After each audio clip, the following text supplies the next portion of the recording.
Gender matters everywhere in the world, but I want to focus on Nigeria and on Africa in general because it is where I know and because it is where my heart is. And I would like today to ask that we begin to dream about and plan for a different world, a fairer world. A world of happier men and happier women who are truer to themselves. And this is how to start. We must raise our daughters differently. We must also raise our sons differently. We do a great disservice to boys in how we raise them.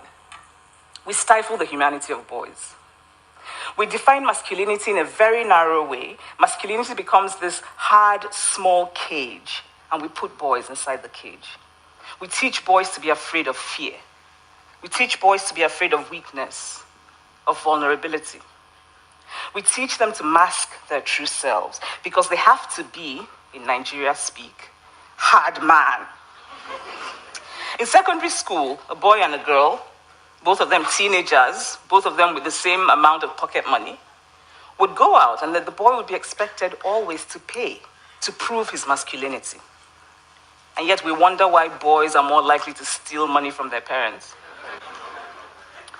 What if both boys and girls were raised not to link masculinity with money? What if the attitude was not the boy has to pay, but rather whoever has more should pay? Now, of course, because of the historical advantage, it is mostly men who will have more today. But if we start raising children differently, then in 50 years, in 100 years, boys will no longer have the pressure of having to prove this masculinity.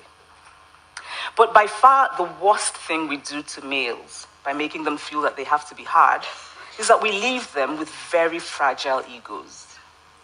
The more hard man a man feels compelled to be, the weaker his ego is. And then we do a much greater disservice to girls because we raise them to cater to the fragile egos of men. We teach girls to shrink themselves, to make themselves smaller. We say to girls, you can have ambition, but not too much. You should aim to be successful, but not too successful. Otherwise, you will threaten the man.